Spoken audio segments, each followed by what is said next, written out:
श्रीमद् भागवत को पुराण सम्राट कहा गया। ये पुराण सम्राट है। पाद्म ब्राह्म गृहीत चामर युगः वाराह संवीजितो ब्रह्मांडेन धृतात पत्र हस्ते स्कंदादिभिः संस्तुतः श्रीमद वैष्णव सेवितानुगमनः सर्वेष्ट सिद्धि प्रदो श्रीमद् भागवता विधो विजयते सम्राट पुराण प्रभु। पुराण सम्राट श्रीमद् भागवत जी की जय हो। इन्हीं की विजय होती है। बड़ी दिव्य झांकी है। जैसे किसी महाराजाधिराज की दरबार में दिव्य मणिमय सिंहासन पर झांकी होती है, ऐसे ही ये पुराण सम्राट श्रीमद् भागवत दिव्य रत्नमय सिंहासन पर विराजमान हैं।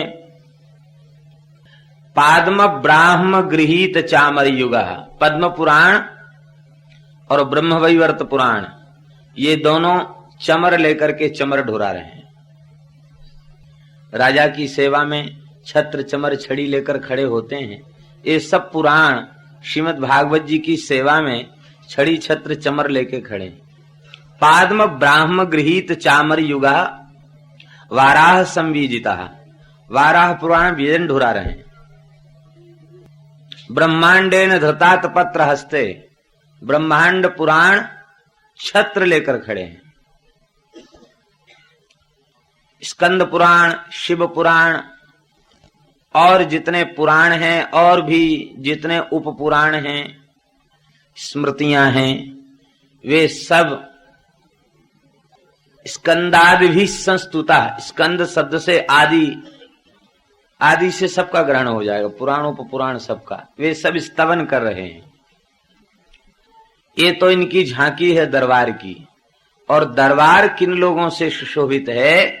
श्रीमद वैष्णव सेवितानुगमना, ये वैष्णवों के द्वारा सेवित हैं और यही इनके पीछे पीछे चलने वाले हैं। भागवत के प्रकाश में ही भागवत वैष्णव जन वे भगवत प्राप्ति के पथ पर चलते हैं। भागवत के प्रकाश में भगवत प्राप्ति के पथ पर चलते हैं।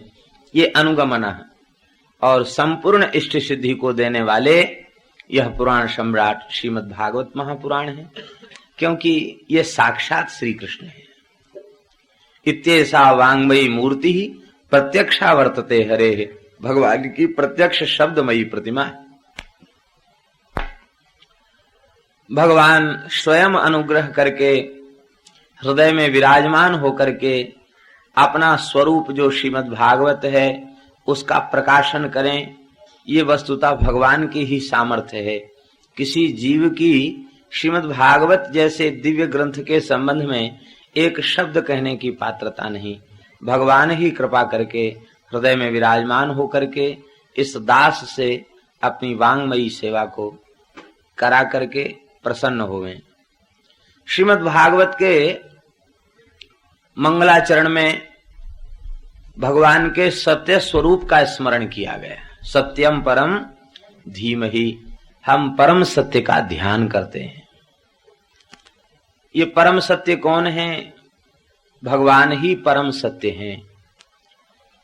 उन भगवान का ही ध्यान किया गया। यद्यपि कतिपय विद्वानों ने इस मंगलाचरण के विभिन्न अर्थ किए और पंडित बंशीधर जी ने अकेले ही 100 प्रकार के अर्थ इस पद्य के प्रस्तुत किए, तो किसी को भ्रम न हो जाए कि मंगलाचरण में किसका स्मरण किया गया। सूर्य परक अर्थ भी है, देवी परक अर्थ भी है, गणेश परक अर्थ भी है, शिव परक अर्थ भी है, कहां तक कहें तुलसी परक, रुद्राक्ष परक, भस्म परक अर्थ तक है।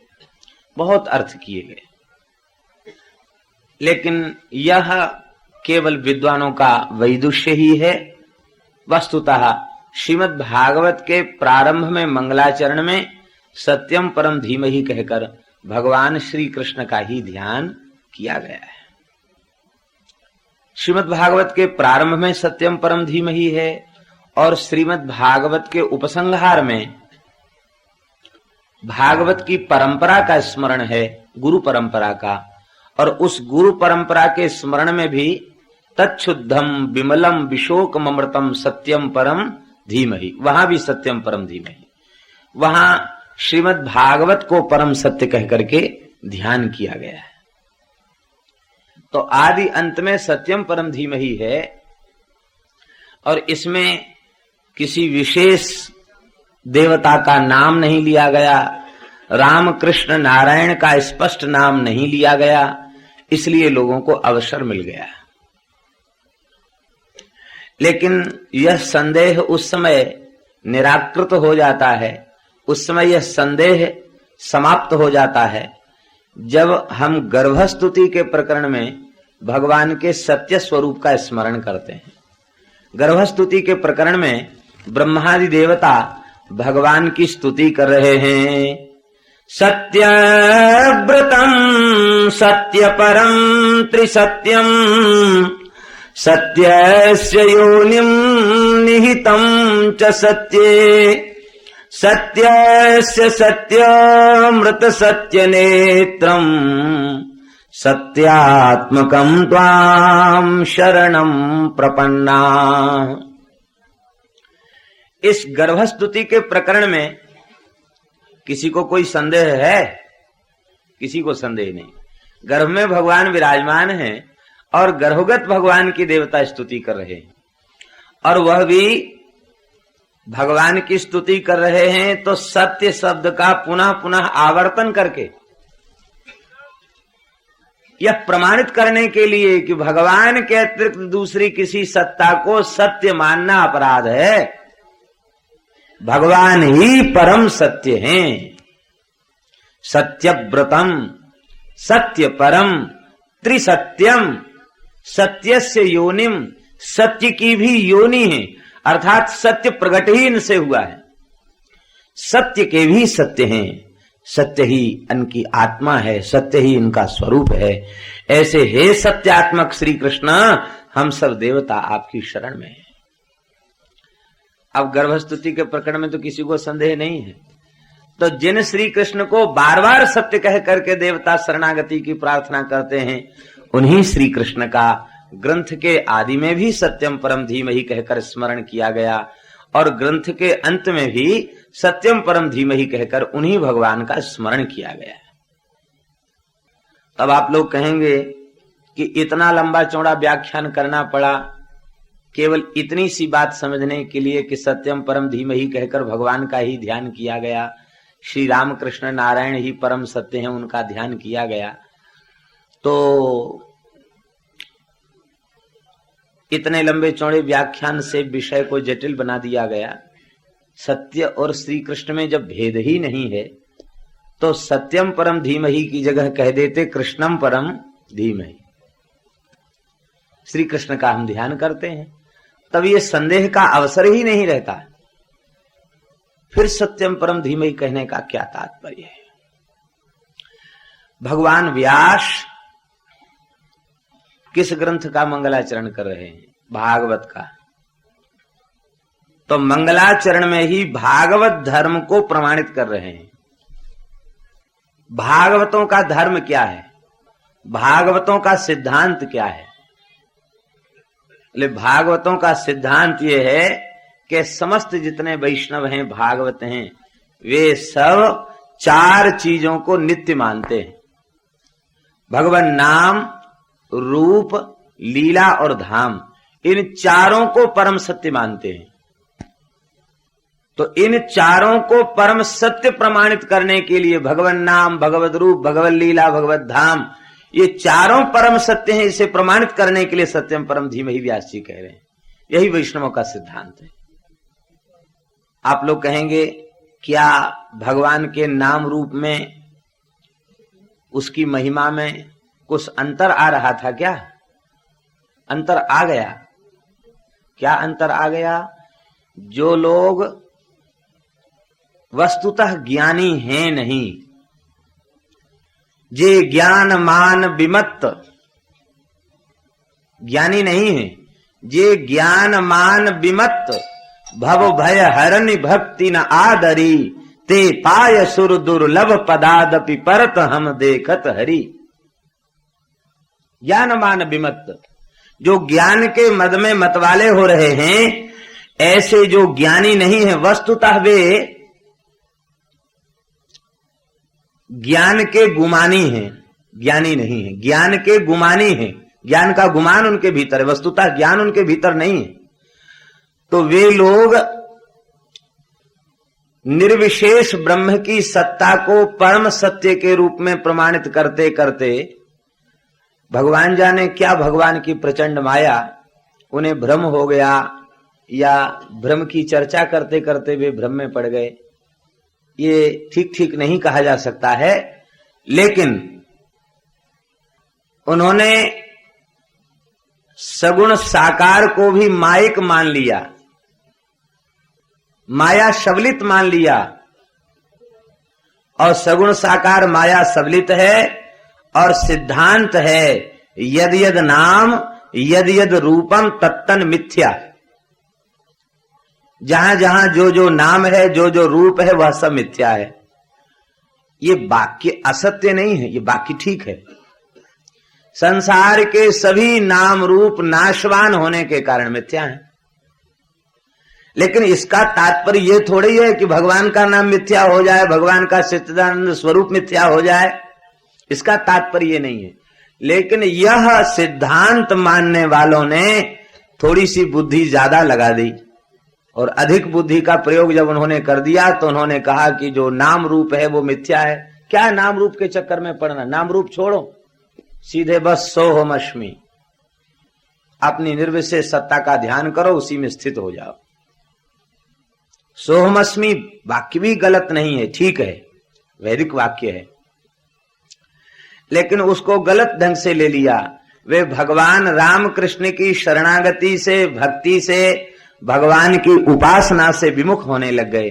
भगवान व्यास उन ज्ञान के मान में विमत्त जो गुमानी हैं, उन्हें समझाते हुए कह रहे हैं, भाई ये संसार के नाम रूप मिथ्या हैं भले ही, लेकिन जगत में होने वाले भगवान के समस्त अवतार सत्य हैं, भगवान के समस्त रूप सत्य हैं, भगवान की समस्त लीलाएं सत्य हैं, और भगवान का धाम भी सत्य है। चिदानंदमय देह तुम्हारी, चिदानंदमय देह तुम्हारी, भगवान का देह सच्चिदानंदमय है। सप्त धातु विनिर्मित जैसा हम आपका शरीर है, ऐसा भगवान का शरीर नहीं है। सच्चिदानंद घन भगवान हैं, उनका नाम रूप लीला धाम यह सत्य है। इतना ही नहीं, इन चारों में से किसी एक की भी अनन्य निष्ठा पूर्वक उपासना करने वाले भक्त भी सत्य हैं। हमारे वृंदावन में एक महान संत थे, जिनकी चर्चा भी एक दिन हमने किया था कि वे अंतिम स्थिति में थे, और उन्होंने कहा भजन की 3 ही बातें हैं। श्री कृष्ण के बनकर श्री कृष्ण के लिए श्री कृष्ण का भजन करो। एक बार उनके निकट गए तो वे भाव विह्वल स्थिति में थे, और उन्होंने एक बात बताई। बोले कि देखो, भगवान के जो शरणागत भक्त हैं वे भगवान के जैसे ही नित्य हैं। पता नहीं किस भावावेश में थे, बहुत विह्वल स्थिति में थे, और उन्होंने कहा कि आज बड़ी प्रबल इच्छा हो रही थी कि गोस्वामी तुलसीदास जी महाराज का सत्संग प्राप्त हो, तो अभी अभी इसी खटिया पर बैठकर 1 घंटे राम कथा सुना के गोस्वामी जी गए हैं। हो सकता है कोई ऐसे अनधिकारी बैठे हों जिन्हें विश्वास न हो, लेकिन दास को तो विश्वास है, क्योंकि इसमें कोई संदेह नहीं है, भगवान के भक्त नित्य होते हैं। कितने भक्तों को इस कलयुग में मीरा का दर्शन प्राप्त हुआ, इस वर्तमान साधन के समय मीरा जी का दर्शन प्राप्त हुआ, कबीर जी का दर्शन प्राप्त हुआ। श्री अवध में एक संत थे, परमहंस स्वामी राम मंगल दास जी महाराज, गोकुलमहल वाले महाराज, उनको साक्षात गुरु नानक जी का दर्शन हुआ। उन्होंने नानक जी के सत्संग का विचार किया तो नानक जी प्रकट हो गए, और प्रकट होकर के कहा कि अच्छा तुम्हारी क्या इच्छा है, मांग लो। बोले हम आपका चरणामृत लेना चाहते हैं। आज भी वह चरणामृत सुरक्षित नानक जी का। तो कहने का तात्पर्य ये है कि भगवान के भक्त भी नित्य हैं।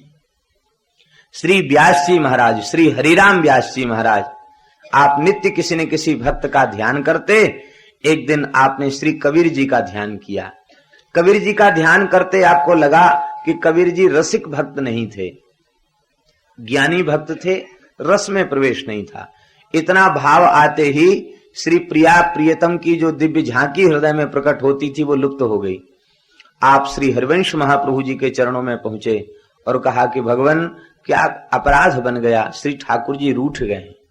आपने कहा किसी भक्त का अपराध कर दिया होगा, क्योंकि ये संत अपराध से ही रुष्ट होते हैं और वैसे तो रुष्ट होते ही नहीं। आपने बहुत सूक्ष्म विचार किया तो कहा भगवान हमने कबीर जी के प्रति ऐसा भाव किया, वे रसिक भक्त नहीं थे। कहते नहीं, जाकर क्षमा याचना करो।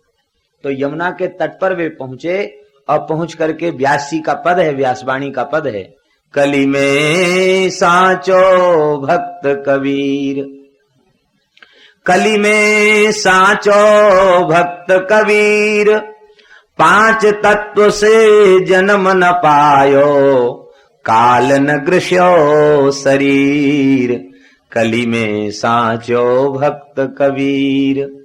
जब ते राम नाम रति उपजी, तब ते बुन्यो न चीर, कली में साचो भक्त कबीर।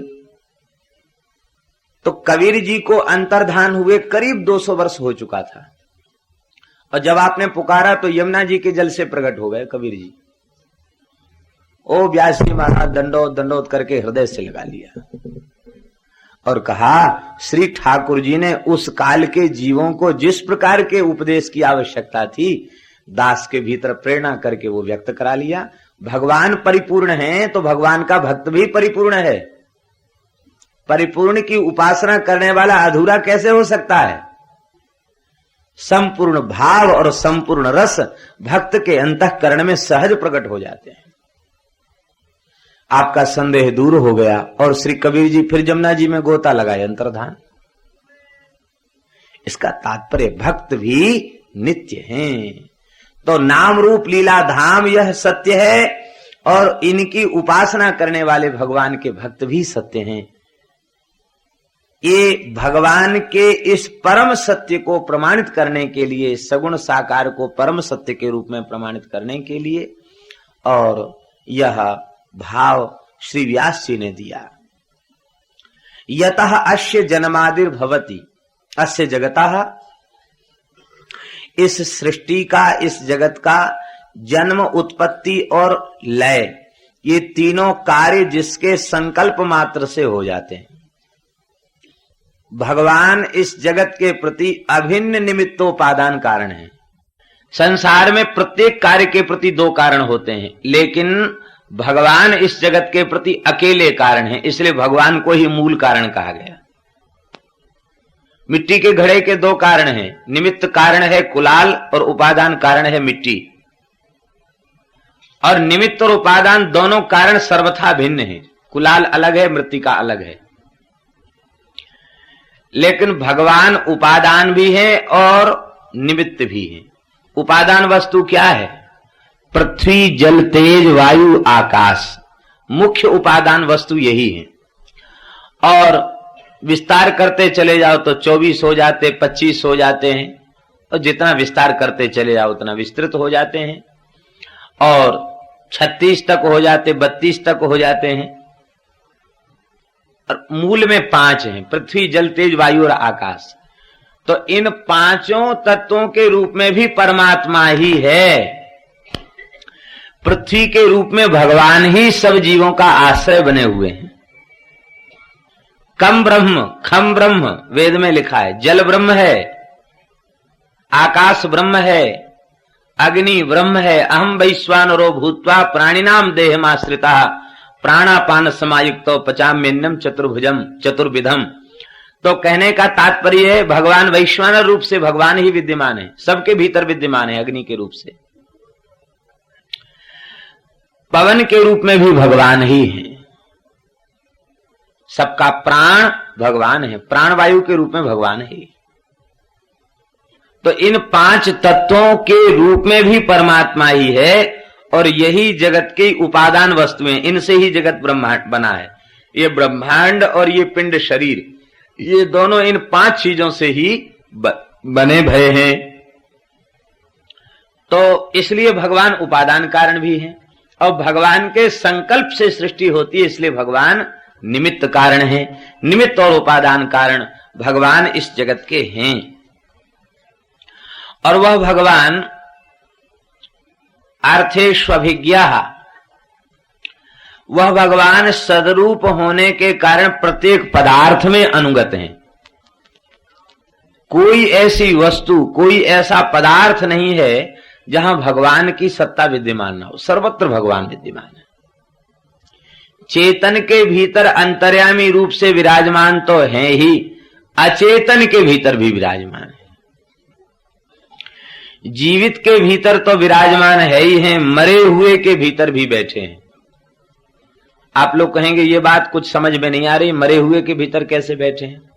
यदि मरे हुए के भीतर भगवान न होते तो बेन तो मर गया था, उसके शरीर का मंथन किया, ऋषियों ने कहा प्रभु अवतार लो, तो मृत बेन के शरीर से भगवान पृथु का अवतार हो गया। भगवान नहीं थे तो आए कहां से? मृत शरीर से भगवान ने अवतार ले लिया। माने कहने का तात्पर्य कोई ऐसा स्थल नहीं जहां भगवान ना हो, बस पुकार है भक्त प्रेम से, भगवान वहीं प्रकट होकर के, क्योंकि विभु हैं, व्यापक हैं। विभु कहते ही उसे हैं जो व्याप्त हो। यस्मिन् निदम ओतप प्रोदम विश्वम साटीव तंतुषु, जैसे साटीव, जैसे साड़ी, माताएं साड़ी पहनती हैं तो साड़ी में क्या है? धागे ही धागे तो हैं, आड़े तिरछे सब धागे ही धागे हैं। धागा अलग अलग कर दो तो धागे से अलग कोई साड़ी हो सकती है क्या? धागों के समुदाय को ही साड़ी कहते हैं। जैसे साड़ी में धागे ओतप्रोत हैं, ऐसी संसार की समस्त वस्तुओं में भगवान ओतप्रोत हैं। सदरूप होने के कारण प्रत्येक पदार्थ में अनुगत हैं।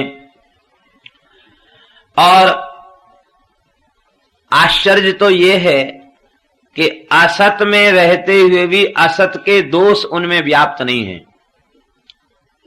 अचित प्रकृति के भीतर भी हैं, लेकिन प्रकृतिगत दोष भी परमात्मा में व्याप्त नहीं है। और चेतन जीवगत दोष भी परमात्मा में व्याप्त नहीं है। प्रकृतिगत दोष और जीवगत दोष, अचितगत दोष और चितगत दोष, ये दोनों परमात्मा में व्याप्त नहीं है। कैसे? कहते जैसे शरीर के दोष, शरीर के धर्म आत्म चेतन में व्याप्त नहीं होते, ऐसे ही चित और अचित शरीर हैं और भगवान शरीर ही हैं। यह चित अचित का दोष भगवान में व्याप्त नहीं होता, शरीर शरीरी भाव के दृष्टांत से। भगवान स्वप्रकाश हैं, स्वराट हैं, स्वयं प्रकाश हैं, अपने आप सुशोभित हो रहे हैं। भगवान को विराजित करने के लिए, सुशोभित करने के लिए किसी दूसरी वस्तु की आवश्यकता नहीं है। सूर्य में प्रभा, चंद्रमा में शीतलता, नक्षत्र तारामंडल में प्रकाश उनके द्वारा प्राप्त होता है। वे सबके प्रकाशक हैं, लेकिन भगवान का कोई प्रकाशक है ऐसा नहीं कहा जा सकता। सबका परम प्रकाश परमात्मा, सबके परम प्रकाशक हैं, लेकिन भगवान का कोई प्रकाशक नहीं है। ऐसे भगवान हैं, स्वयं प्रकाश हैं। भगवान अपने आप सुशोभित हैं। कुछ रसिकों ने तो यहां तक भाव दिया है कि श्री ठाकुर जी का मंगलमय श्रीअंग इतना मनोहर और लावण्य से परिपूर्ण है कि उसका निरावृत दर्शन प्रेमी जन सहन नहीं कर सकते हैं। इसलिए उनके श्रीअंग के सौकुमार्य को ढकने के लिए वस्त्र और आभूषण है, सुंदरता बढ़ाने के लिए नहीं। उनके ललित श्रीअंग का दर्शन सहन नहीं कर सकते, इतना ललित है, इसलिए उसको ढकने के लिए पीतांबर ओढ़ा देते हैं, धोती पहना देते हैं, आभूषण धारण करा देते हैं। ऐसा श्रीअंग में सौकुमारी है।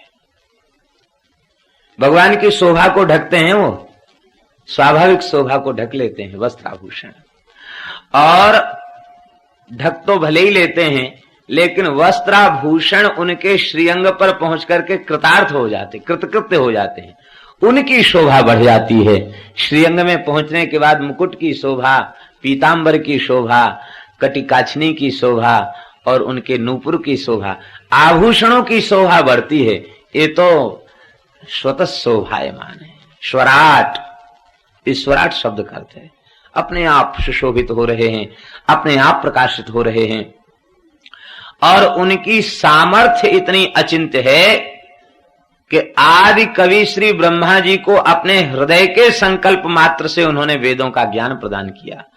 तेने ब्रह्म हृदय आदि कवये मुह्यन्ति यत् सूरयः, बड़े बड़े शूरी जहां मोहित हो जाते हैं, ऐसे वेद के ज्ञान को श्री ब्रह्मा जी को भगवान ने अपने हृदय के संकल्प से प्रदान किया। संकल्प मात्र से ब्रह्मा जी ने भगवान ने प्रदान कर दिया। वेद का ज्ञान वस्तुतः अपने परिश्रम और पुरुषार्थ से संभव नहीं है। ज्ञान, वेद का ज्ञान ही नहीं, ज्ञान शब्दावली को तो कंठस्थ किया जा सकता है, लेकिन जिस अपरोक्ष ज्ञान से जीव को परम लाभ मिलेगा वह ज्ञान भगवद अनुग्रह से ही संभव है। तो भगवान ने अनुग्रह किया और ब्रह्मा जी को ज्ञान हो गया। ऐसी प्रसिद्धि है लोक में कि रावण भी बहुत बड़ा वेद का विद्वान था, लेकिन वेद का विद्वान नहीं था, वैदिक शब्दावली का ज्ञाता था। वैदिक शब्दावली का बोध था उसे, वेद का बोध नहीं था।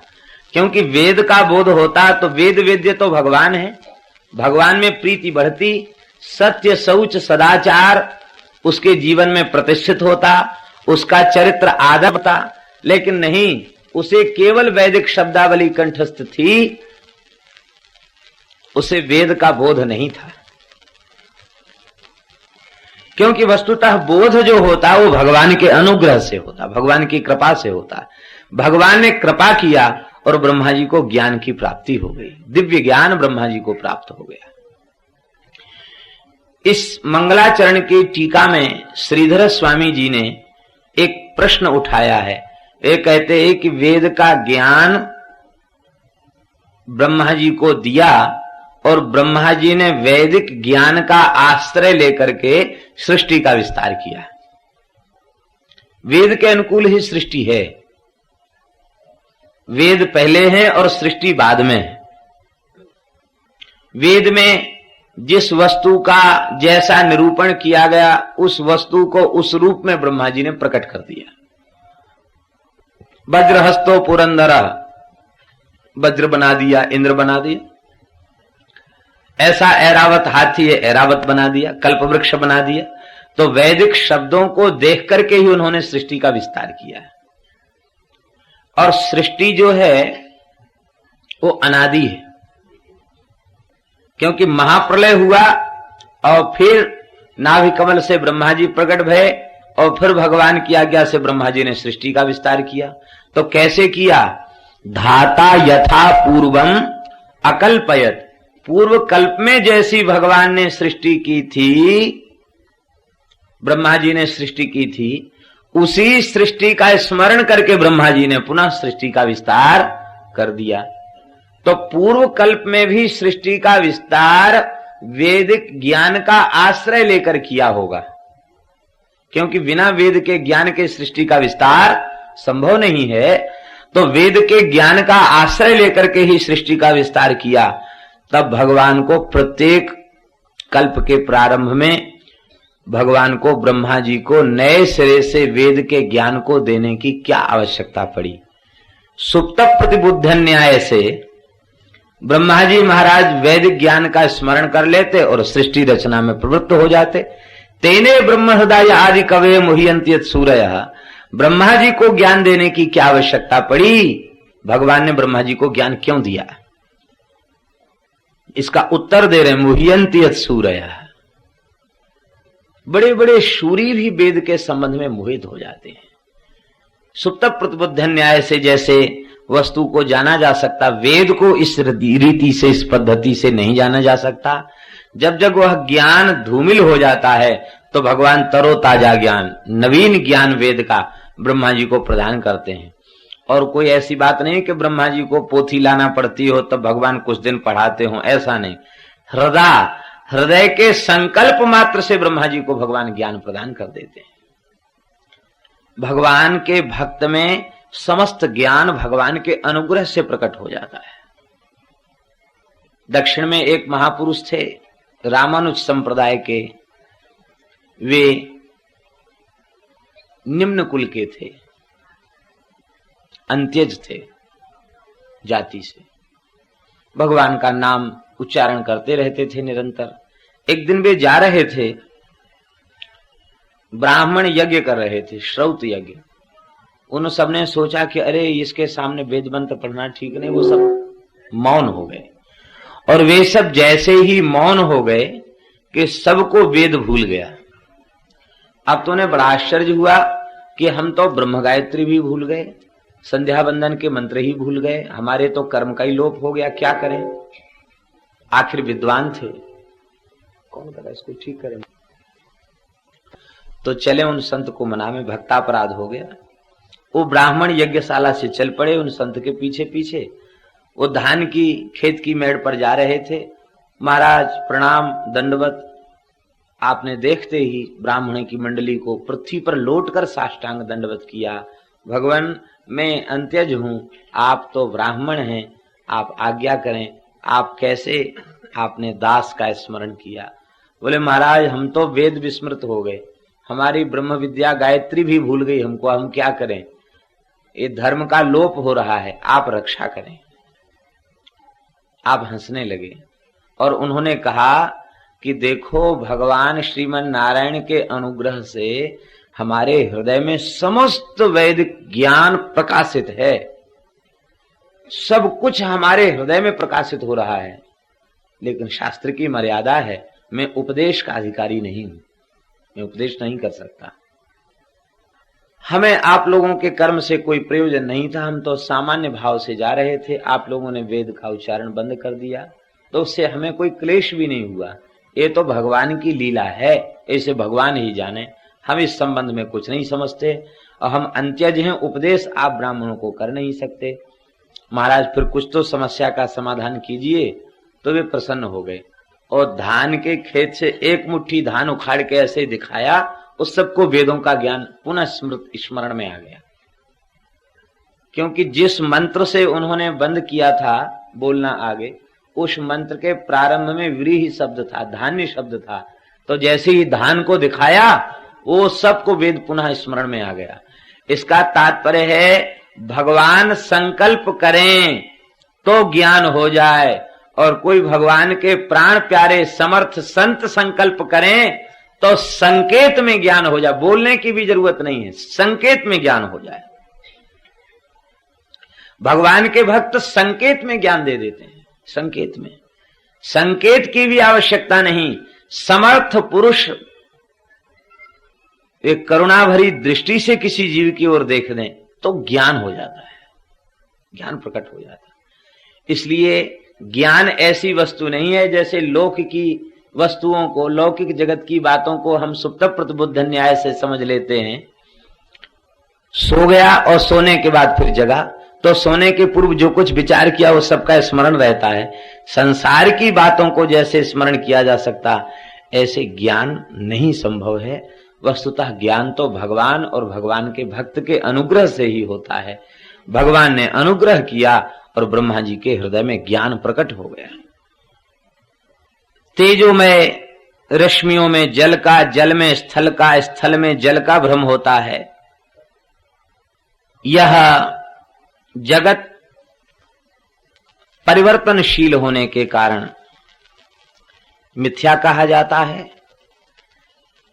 3 प्रकार की सृष्टि है, जागृत, स्वप्न और सुषुप्ति रूपा जो सृष्टि है,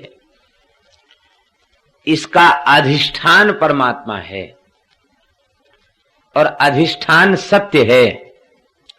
तो जब अधिष्ठान सत्य है तो अधिष्ठान में अधिष्ठित वस्तु असत्य नहीं हो सकती। इसका तात्पर्य है कि जब जगत को जगत के रूप में जब हम देखते हैं तो वो परिवर्तनशील होने के कारण मिथ्या है, और जब हरिरेव जगत जगदेव हरि, हरि तो जगतो नहीं भिन्न तनु, हरि ही जगत है, जगत ही हरि है। इस प्रकार से जब भगवानमय दृष्टि से जगत को देखते हैं तो वह मिथ्या नहीं रह जाता, वो भगवान का लीला विलास बन जाता है। श्री वल्लभाचार्य जी ने भगवान का चिद विलास जगत को कहा है, लीला विलास, चिद विलास जगत को भगवान का स्वीकार किया है। वैष्णव को यही अपनी दृष्टि में परिवर्तन करना है, हृदय में ऐसा भाव जगा ले कि छोटे बालक जहां खेल रहे हो वहां बालकृष्ण का दर्शन हो, श्री वृषभानुनंदिनी का दर्शन हो, बड़ों में, बूढ़ों में, बच्चों में, सब में भगवान का अनुभव होने लग जाए। संसार की जो वस्तु दिख है उसमें भगवान का अनुभव हो। श्री मन महाप्रभु जी नीलाचल धाम में विराजते, श्री चैतन्य महाप्रभु जी, और उनके भाव राज्य का भाव इतना उत्कृष्ट था कि उस उत्कृष्टतम भाव के कारण जो टोड़ा गोपीनाथ जी हैं, वे टोड़ा गोपीनाथ जी ही उनके लिए नित्य वृंदावन प्रकट हो गया। महाप्रभु जी के भाव में वो वृंदावन था और वहीं उनको वृंदावन की लीला का आस्वादन होता है। उस क्षेत्र में आज भी वो वन्य प्रदेश है, वहां महाप्रभु जी को वृंदावन का दर्शन होता, और वहां जो टीला है, पर्वत है, वो गिरिराज जी के रूप में दिखाई पड़ते, और वहां जो प्रवाहमान जो नाला है, झरना है, वो यमुना जी के रूप में उन्हें दिखाई पड़ता। कहने का तात्पर्य ये है कि भगवान का लीला विलास जगत है, ऐसा प्रेम जागृत हो जाए कि हमें सर्वत्र भगवान से संबद्ध भगवान का लीला क्षेत्र ही दिखाई पड़े, उसका अभाव चित्त में न हो। इस जगत भगवान का लीला विलास है, सबके भीतर बैठकर खेलने वाले भगवान ही हैं। उन भगवान का अनुभव होने लग जाए। ऐसे जो भगवान हैं जिनकी सत्ता से यह जगत भी सत्य है, वह भगवान अपने स्वयं प्रकाश ज्योति से सर्वथा माया और माया के कार्य से सर्वथा मुक्त हैं। निरस्त कुहकम, अविद्या माया के कार्य से सर्वथा मुक्त हैं। ऐसे जो सत्य स्वरूप भगवान श्री कृष्ण हैं, उनका हम सब ध्यान करते हैं। श्रीमद् भागवत के अनुबंध चतुष्टय का निरूपण है। अधिकारी च संबंधा विशेष प्रयोजनम, अधिकारी संबंध विषय और प्रयोजन, इसका निरूपण है दूसरे मंगलाचरण के श्लोक में। श्रीमद् भागवत में परम धर्म का विवेचन किया गया। धर्मः प्रोज्झित कैतवोत्र परमो निर्मत सराणाम सताम वेद्यम वास्तवमत्र वस्तु शिवदम तापत्रयोन्मूलनम श्रीमद् भागवते महामुनिकृते किंबा परैरीश्वरः सद्यो हृदय विरुध्यतेत्र कृतभिः शुश्रूषुभिस्तत्क्षणात्। श्रीमद् भागवत में परम धर्म का विवेचन किया गया है। परम धर्म का स्वरूप क्या है? सबई पुंसाम परो धर्मो यतो भक्ति रधोक्षजे अहैतुक्य प्रतिहत ययात्मा संप्रसिद्धति। भगवान में प्रीति बढ़े, भगवान में प्रेम बढ़े। और भगवान में प्रेम कब बढ़ेगा? जितनी जितनी संसार के प्रति, भोगों के प्रति अनासक्ति होती चली जाएगी, उतनी अधिक भगवान में आसक्ति बढ़ती चली जाएगी। सिद्धांत है, जिनकी सर्वांश में आसक्ति समाप्त हो चुकी है, उनकी परिपूर्ण प्रीति, उनकी परिपूर्ण आसक्ति भगवान के चरण कमलों में हो जाती है। श्री निम्बार्क भगवान ने अपने सिद्धांत में आसक्ति को प्रधान माना, इसलिए संतों में कहावत है निम्बार्क आसक्ति, आसक्ति को प्रधान माना। आसक्ति का मतलब है प्रियालाल में इतनी आसक्ति हो जाए, इतनी आसक्ति हो जाए, और ये आसक्ति तब होगी जब जगत से, भोगों से अनासक्ति होगी, तब इधर आसक्ति होगी। भगवान में प्रीति बढ़ जाए, भगवान में अपनापन हो जाए, भगवान में आसक्ति हो जाए, उसी का नाम है परम धर्म। और वह परम धर्म कैसा? प्रोज्झित कैतवोत्र परमो धर्म निरूपिता। अत्र अस्मिन् प्रकृत ग्रंथे प्रकर्षेण उज्झिता कैतवः कपट लक्षणो धर्मः कपट लक्षण वाला धर्म जहां नहीं है, ऐसा परम धर्म का विवेचन भागवत में हुआ है। बहुत ध्यान से श्रवण करेंगे। धर्म में भी कोई कपट होता है क्या? व्यास जी कह रहे हैं कपट रहित परम धर्म का विवेचन भागवत में, सर्वथा निष्कपट परम धर्म का विवेचन भागवत में हुआ है। धर्म का कपट क्या है? धर्म की महिमा और धर्म का अंतिम फल यही है, उससे भगवान की प्राप्ति होती है। निष्काम भाव से धर्म का आचरण करने से भगवान की प्राप्ति होती है।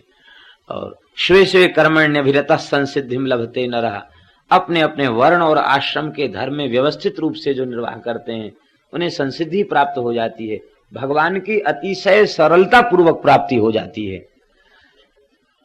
लेकिन जब धर्म का आचरण निष्काम भाव से नहीं होता है, धर्म का आचरण जब हम करते हैं लेकिन धर्म का फल अविद्या की निवृत्ति, संसार चक्र से छुटकारा, भगवान के चरण कमलों की प्राप्ति, जब धर्म का फल नहीं होता, धर्म का फल जब लौकिक पारलौकिक भोगों की प्राप्ति तक सीमित हो जाता है तो वह धर्म कपट युक्त हो जाता है। यही धर्म का कपट है। धर्म का फल है ठाकुर जी की प्राप्ति हो, ठाकुर जी तो मिले नहीं, अब बस इधर उधर अटक के भटक के रह गए। बड़े बड़े वैदिक कृत्यों का अनुष्ठान करते हैं, निष्काम भाव से नहीं। धर्म का आचरण कर रहे हैं, निष्काम भाव से नहीं। भाव क्या है? पंडित जी ऐसा संकल्प बोलिए कि जिसमें सब कामनाएं आ जाएं हमारी। हमें केवल भगवान का प्रेम प्राप्त हो, भगवान के चरण कमलों में अनुराग प्राप्त हो, भोगों से अरुचि हो, इसके लिए कभी संकल्प हम लोग नहीं बोलते। न संकल्प भीतर से करते हैं और न क्रिया रूप में उसको बोलते हैं। अप्राप्त लक्ष्म्याः प्राप्त्यर्थम प्राप्त लक्ष्म्याश्च चिरकाल संरक्षणार्थम लोके सभायाम राजद्वारे यशो विजय लाभादि प्राप्त्यर्थम। और इतना ही नहीं, अस्मत् कुंडल्याम ये केचिद विरुद्ध चतुर्थाष्टम द्वादश ग्रही सूचितं संसूची स्यमानंचित सर्वारिष्टम तद विनाशन द्वारा एकादश स्थान स्थित सुफल प्राप्त्यर्थम। कुंडली में सारी कुंडली ही बदल दो भगवान, हम पूजा तो आपकी कर रहे हैं, यज्ञ तो कर रहे हैं, लेकिन आप हमारी कृपया कुंडली बदल दें। जो चौथे 8 में 12 खराब ग्रह बैठे हैं उनको तो फल समाप्त कर दें, और 11वां स्थान है लाभ का, वो लाभ हमको दे दें। अरे भाई, जिसे हम लोग लाभ माने बैठे वही सबसे बड़ी हानि है। अर्थम अनर्थम भावय नित्यम नास्ति ततः सुखलेसा सत्यम। आदि शंकराचार्य भगवान कह रहे हैं अर्थम अनर्थम भावय, रोज उठ करके चिंतन करो, अर्थ ही अनर्थ की जड़ है। सुख नहीं, सुख का लेश भी उससे नहीं होगा। लेकिन हम लोगों ने लाभ कैसे समझ रखा है? संपत्ति की प्राप्ति, भोगों की प्राप्ति को लाभ समझ रखा है। भोग की प्राप्ति कभी लाभ नहीं है। लाभ की किछु हरि भगति समाना, भगवान की भक्ति के समान क्या कोई दूसरा लाभ है? भगवान में प्रीति बढ़ जाए, इससे बड़ा भी कोई लाभ है क्या? लेकिन भगवान की प्रीति की बात हम नहीं स्वीकार करते हैं। हमें तो संसार की वस्तुएं ही अच्छी लगती हैं और उन्हीं की प्राप्ति में लाभ का अनुभव हो रहा है। यही धर्म का कपट है। ऐसे सकाम धर्म का विवेचन भागवत में नहीं हुआ, निष्काम धर्म का विवेचन हुआ है। देखिए, बात ऐसी है, निष्काम होने पर भी जो वस्तु आपके प्रारब्ध के अधीन प्राप्त होना निश्चित है, वह वस्तु अवश्य ही प्राप्त होगी। और उस वस्तु की प्राप्ति होने पर भी चित्त अशुद्ध नहीं होगा, चित्त शुद्ध बना रहेगा। ये निष्काम भाव की ये महिमा है। और कामना करने पर, इच्छा करने पर भी वही वस्तु प्राप्त होगी जो आपके प्रारब्ध के अधीन होकर मिलना निश्चित है, वही वस्तु प्राप्त होगी। लेकिन वस्तु की प्राप्ति भले ही विलंब से हो, चित्त अशुद्ध पहले हो जाएगा। कामना आई नहीं कि चित्त अशुद्ध हो गया, और जब चित्त अशुद्ध हो जाएगा तो अशुद्ध चित्त वाले व्यक्ति को जब कोई वस्तु आसक्ति पूर्वक उस वस्तु को चाहेगा वो मिलेगी, उस वस्तु के प्रति ममता, लोलुपता, अतृष्णा आदि सारे अविद्या के परिवार के दोष एक साथ धावा बोल देंगे, जीव की दुर्दशा हो जाएगी। इसलिए बुद्धिमानी इसी में है कि निष्काम भाव को स्वीकार कर ले। जिसे कुछ पाना है, जिसे कुछ संसार की वस्तु चाहिए, वो अशांत रहेगा। जिसे कुछ नहीं चाहिए वो सर्वदा शांत रहेगा। बात थोड़ी सी खरी है, लेकिन सही बात यही है, भगवान अपनी ओर से कृपा करके जो परमार्थ करा लेवें, वह कामना भगवान की ओर से जो कामना हो वो से करे। अपनी ओर से की गई परमार्थ की कामना भी भगवत प्राप्ति में बाधक है, भगवान से विमुख कराने वाली है। बिना संकल्प के, बिना याचना के, बिना कामना के जो वस्तु आपके निकट आ जाए, उससे ठाकुर जी की सेवा करें, संत की सेवा करें, गौ की सेवा करें, अतिथि का सत्कार करें, पिता माता की सेवा करें और दीन दुखी दरिद्रों की सेवा करें, यहां तक तो ठीक है। लेकिन यदि यह कामना चित्त में की गई तो भी भगवत प्राप्ति से वंचित हो जाएगा। इसलिए कोई ऐसा संकल्प, कोई ऐसी बड़ी योजना भजन में लगे हुए साधकों को नहीं करनी चाहिए जिसके कारण वे परमार्थ के सर्वोत्तम लाभ से वंचित हो जाएं। भगवान सहज जो करा ले वे उसे स्वीकार कर ले, अपनी ओर से कोई संकल्प न करे। ऐसे परम धर्म का विवेचन भागवत में हुआ है जहां कामना की गंध नहीं है। आप लोग कहेंगे कि यह अर्थ तो उज्जित कैतव शब्द से भी प्रकट था, प्रा उपसर्ग क्यों लगाया? तो श्रीधर स्वामी कह रहे हैं इसकी टीका में, प्रा उपसर्गे नात्र मोक्षाभिसंधिरपि निरस्ता। प्रा उपसर्ग लगाकर मोक्ष की अभिसंधि को भी निरस्त कर दिया गया। इसका तात्पर्य है लौकिक पारलौकिक भोगों की कामना तो नहीं ही हो, नहीं ही है भागवत में। मोक्ष तक की कामना से शून्य धर्म का विवेचन भागवत में। मोक्ष की भी कामना जहां नहीं है, मोक्ष तक की कामना। इसका तात्पर्य है कि इनकी स्पृहा का त्याग, केवल भगवत प्रेम को अंगीकार करना, भगवत प्रेम को, और भगवान के प्रेम की प्राप्ति वस्तुता होती उन्हीं को है। सर्वथा निष्काम भाव से धर्म का आचरण करते हुए भगवान के चरणों में संपूर्ण समर्पण कर देते हैं, उन्हें भगवान के प्रेम की प्राप्ति होती है। भरत जी महाराज क्या कह रहे हैं? अर्थ न धर्म न काम रुचि, गति न चहो निर्वाण, जन्म जन्म रति राम पद, यह वरदान नान। जब ये बात भीतर से आ जाए, अर्थ न धर्म न काम रुचि, गति न चहो निर्वाण, तो जन्म जन्म रति राम पद, यह वरदान। विशुद्ध भगवद रति का, भगवत प्रेम का निरूपण श्रीमद् भागवत में हुआ है। धर्म प्रोज्झित कैतवोत्र परम, ऐसे परम धर्म का निरूपण हुआ है।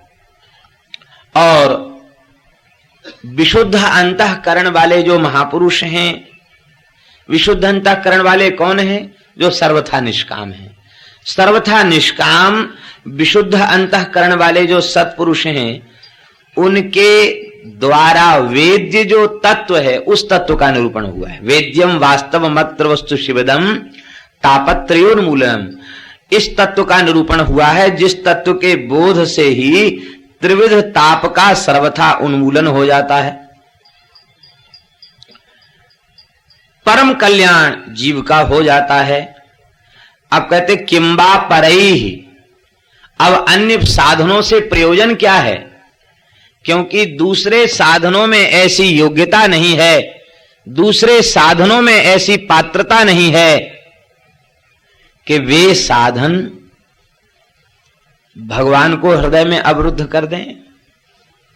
वे साधन तो केवल लौकिक पारलौकिक भोगों की प्राप्ति तक ही सीमित हैं, अधिक तक उनकी गति ही नहीं है।